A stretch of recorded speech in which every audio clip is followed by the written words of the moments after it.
ஓம் சாய்ராம். என் அன்பு குழந்தையே, அழகான விடியல் என் பிள்ளைக்கு அற்புதமான விடியலாக விடிந்துள்ளது. மனம் கலங்கி போய் நீ தூங்கி எழுந்திருக்கிறாய். இப்பொழுது சொல்கிறேன் கேள். இன்றைய பொழுது முதல் உனக்கு இனிய நாளாக துவங்கிவிட்டது. உன் வாழ்க்கையில் புதிய அத்தியாயம் பூக்கத் தொடங்கிவிட்டது. செல்வமே, வாழ்க்கையில் பிரச்சனை வரும்போது மனம் தளரக்கூடாது.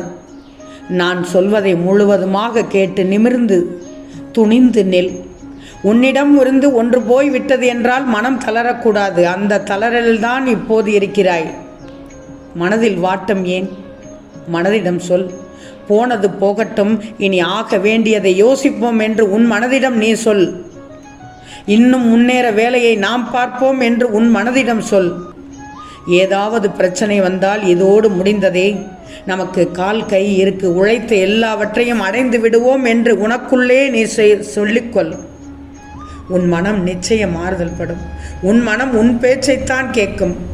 மற்றவர்கள் கூறுவதை அந்த நிமிடம் மட்டும் வேண்டுமானால் கேட்கலாம். ஆனால் உன் மனமோ உன் பேச்சை மட்டும்தான் கேட்கும். செல்வமே, நானும் முருகனும் உனக்கு நல்ல செய்தி தர உன் வீடு தேடி வந்துள்ளோம். எழுந்திரு தங்கமே. நாங்கள் சொல்வதை கவனமாக கேள். ஒரு லட்சியத்தை அடைய வேண்டுமென்றால் பல அலட்சியத்தை நீ கடந்துதான் வரணும். அதனால் தான் உன்னை சுற்றி நடக்கும் எந்த பிரச்சனை பற்றியும் கவலைப்படாமல் வந்து கொண்டே இருன்னு நாங்கள் அடிக்கடி கூறுகிறோம். எல்லாமே முடிவுக்கு வரப்போகிறது. இந்த நல்ல செய்தியை கூறத்தான் இந்த அழகான விடியலில் உன்னை தேடி வந்தோம். உன் ஆசைகளையும் விருப்பத்தையும் லட்சியத்தையும் நீ அடைந்த பிறகு இது எல்லாமே தலைகீழாக மாறும். நீ அனுபவித்த துன்பங்கள் எல்லாம் இன்பங்களாக மாறும் காலம் வந்துவிட்டது. உனக்கு மட்டும்தான் கஷ்டமும் நஷ்டமும் விடாமல் துரத்துகிறது என்று நீ நினைக்கிறாயா? உன்னை சுற்றி இருக்கும் ஒவ்வொருத்தரின் இதயத்திலும் கடல் அளவு கஷ்டத்தையும் வேதனையும் சுமந்து கொண்டுதான் இருக்கிறார்கள். இதை நீ புரிஞ்சுக்கோ.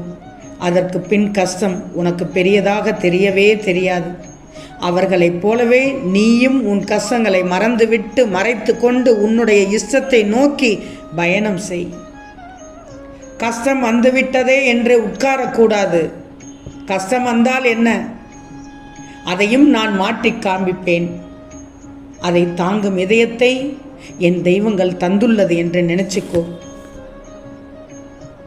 அதற்குண்டான வேலையை மட்டும் செய்.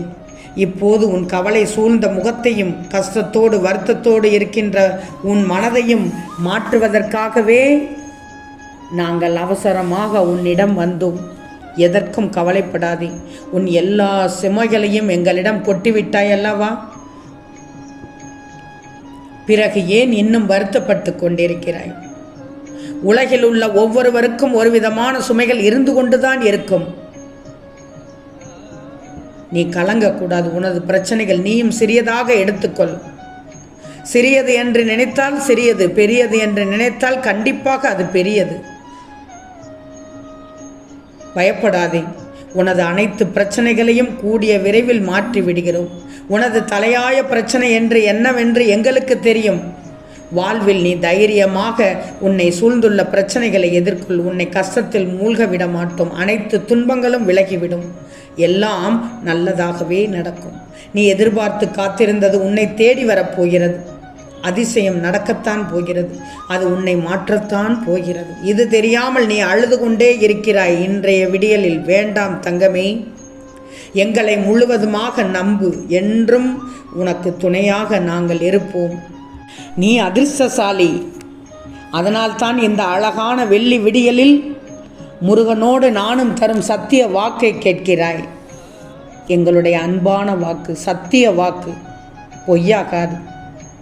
உன் வீட்டில் நல்லது நடக்கப் போகிறது.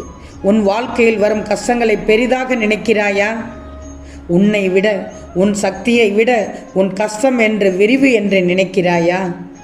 இல்லை, இல்லவே இல்லை. உன் சக்தியை மீறும் அளவுக்கு நாங்கள் ஒருபோதும் கஷ்டங்கள் தருவதில்லை. நீ உன் கஷ்டங்களை எவ்வாறு எடுத்துக்கொள்கிறாயோ அவ்வாறே உன் வாழ்வில் பிரதிபலிக்கும்.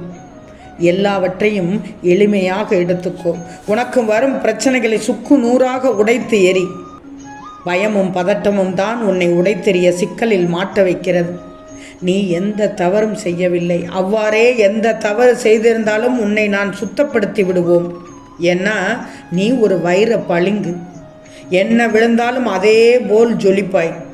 உன் புன்னகையும் உன் புன்சிரிப்பும் உன் பொறுமையும் உன் கோபமின்மையும் அழகுபடுத்துகிறது. காயப்படுத்தியவரின் மனதை கூட அழகுபடுத்துகிறது. மனதில் பாரத்தை நீயாக சேர்த்து கணக்க வைத்து விடாதே. உன் பலம் என்ன என்பதை நீ முதலில் தெரிஞ்சுக்கோ. அறிவால் செயலாற்று. உன்னை சுற்றி உள்ள எல்லோரிடமும் அன்பு பாசம் காட்டுவதை நான் பார்த்து கொண்டுதான் இருக்கிறோம். உன் நேசங்களை பகிர்கிறாய். எல்லோருமே நீ முக்கியம் என்று நினைப்பது பார்த்து எங்கள் மனம் பேரின்ப மகிழ்ச்சி அடையுது. என் பிள்ளை அல்லவா நீ?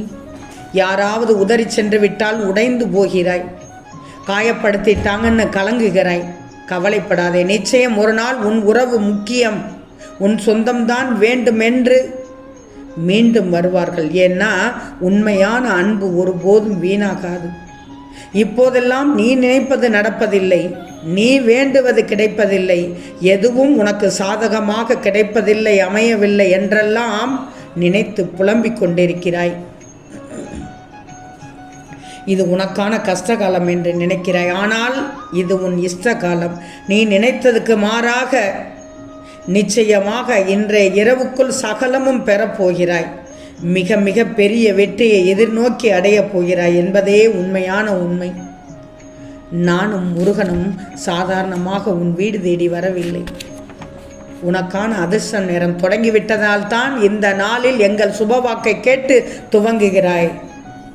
உன் வீட்டிற்கு வந்து செல்ல வேண்டும் போல் இருந்தது. அதனால் தான் நானும் முருகனும் நல்ல செய்தி தர உன் வீட்டிற்கு வந்து விட்டோம். கண்மணியே, அவரவர் வாழ்க்கையில் 1000 தான் இருந்தாலும் உனக்கான வாழ்க்கையில் நாங்கள் இருக்கிறோம் என்பதை மறந்து விடாதே. துன்பங்கள் உன் அருகில் நெருங்க நெருங்க நீ கர்மாவை கழித்து கொண்டே வருகிறாய்.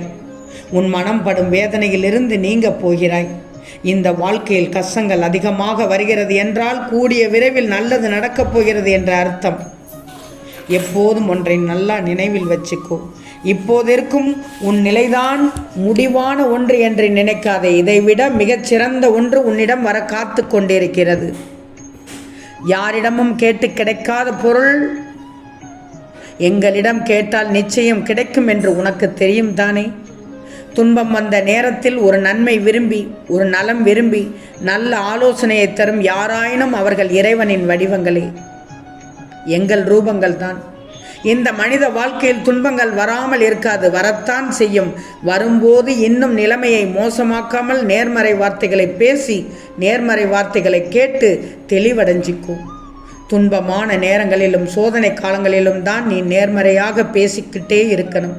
கஷ்ட காலத்தில் எதிர்மறையாக பேசிக்கொண்டிருந்தாலோ, எதிர்மறை எண்ணங்களை உன் மனதில் சிந்தித்து கொண்டிருந்தாலோ அந்த காலங்கள் இன்னும் கஷ்ட காலத்தையே தொடர்ந்து தரும்.